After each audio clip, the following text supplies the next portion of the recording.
ಕೃಷಿ ಕೂಲಿ ಕಾರ್ಮಿಕ ವೃದ್ಧ ದಂಪತಿಯನ್ನ ವನ್ಯ ಪ್ರಾಣಿಗಳಂತೆ ತೋಟದಲ್ಲಿ ಕೂಡಿ ಹಾಕಿ ದೌರ್ಜನ್ಯ ಮೆರೆದಿರುವ ಘಟನೆಯೊಂದು ನಡೆದಿದೆ.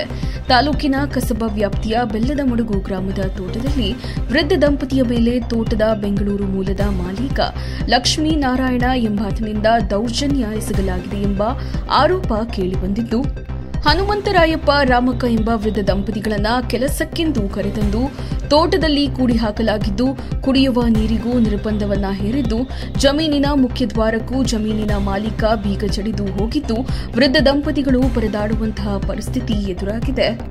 ತಲಾ 14,000 ಸಂಬಳ ವಸತಿ ನೀಡುವುದಾಗಿ ಹೇಳಿದ್ದ ಜಮೀನು ಮಾಲೀಕ ನುಡಿದಂತೆ ನಡೆಯದೆ 2 ತಿಂಗಳಿಂದ ಸಂಬಳ ನೀಡದೆ ವಂಚಿಸಿದ್ದಾನೆಂಬ ಆರೋಪ ಮಾಲೀಕನ ವಿರುದ್ಧ ಕೇಳಿಬಂದಿದೆ.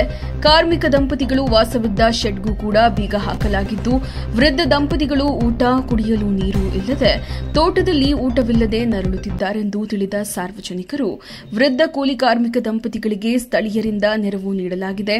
ಈ ಹಿಂದೆ ಜಮೀನಿನಲ್ಲಿ ಕೆಲಸ ಮಾಡುತ್ತಿದ್ದ ಪರಿಶಿಷ್ಟ ಜಾತಿಯವರನ್ನ ಹೊರಹಾಕಲಾಗಿ ಮತ್ತೆ ಪರಿಶಿಷ್ಟ ಪಂಗಡದವರನ್ನ ಜಮೀನಿನ ಕೆಲಸಕ್ಕೆ ನೇಮಿಸಿಕೊಳ್ಳಲಾಗಿದೆ ಎಂಬ ಆರೋಪವು ಮಾಲೀಕನ ವಿರುದ್ಧ ಕೇಳಿಬಂದಿದೆ.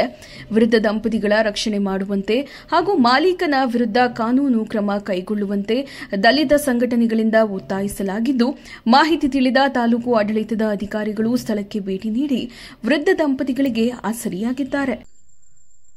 ಏನು ಸಮಸ್ಯೆ ನಿಮಗೆ? ಏನಿಲ್ಲ ಸ್ವಾಮಿ, ನಮ್ಗೆ ಅಚ್ಚುಕಟ್ಟ ಸಂಬಳ ಕೊಡ್ತಾ ಇಲ್ಲ. ನಮಗೆ ಭಾರಿ ಕಷ್ಟ ಆಗೈತೆ ಜೀವನ ಮಾಡೋಕ್ಕೆ.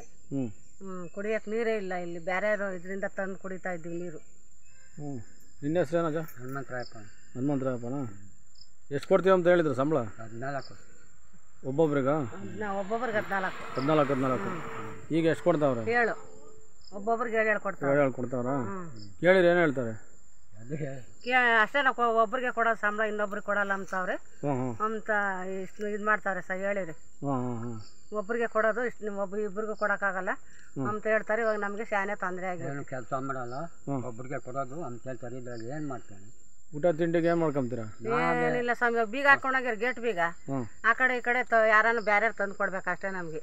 ಅಲ್ಲಿ ಇರೋಕೆ ಒಳಗೆ ಜಾಗ ಐತಾ? ಕಟ್ರೆ ಇರೋಕೆ ಒಳಗೆ ಜಾಗ ಐತಿ, ಅದಕ್ಕೂ ಬೀಗ ಹಾಕಿದ್ರೆ ಹಟ್ಟಿ ಮುಂದಿದ್ದೀವಿ. ಯಾಕೆ ಬೀಗ ಹಾಕ್ಯವ್ರೆ? ನೀವು ನಮ್ಗೆ ಹೋಗ್ರಿ, ನಮ್ಗೆ ಸಂಬಳ ಕೊಡೋಕ್ಕಾಗಲ್ಲ ಅಂತಂದೇಳಿ ಇದು ಮಾಡ್ಯಾವ್ರಿ. ಹಟ್ಟಿ ಮುಂದೆ ಇವಾಗ ಹಟ್ಟಿ ಮುಂದೆ ವಾಸ ಮಾಡ್ತಾ ಇದ್ದೀವಿ. ಈಗ ನೀವು ಹೋಗ್ಬೇಡ್ರಮ್ಮ, ನಾವೆಲ್ಲ ನಮ್ದು ಇದೈತೆ ಹೇಳ್ತೀವಿ ನಮ್ಮ ಸಂಘದವ್ರೆ ಅಂತ ಅಕ್ಕಪಕ್ಕದವ್ರು ಹೇಳೋದಕ್ಕೆ ನಾವು ಇಲ್ಲೇ ಇದ್ದೀವಿ. ಅವ್ರು ಬಂದು ಹೇಳೋವರೆಗೂ ಇಲ್ಲೇ ಇರ್ತೀವಿ.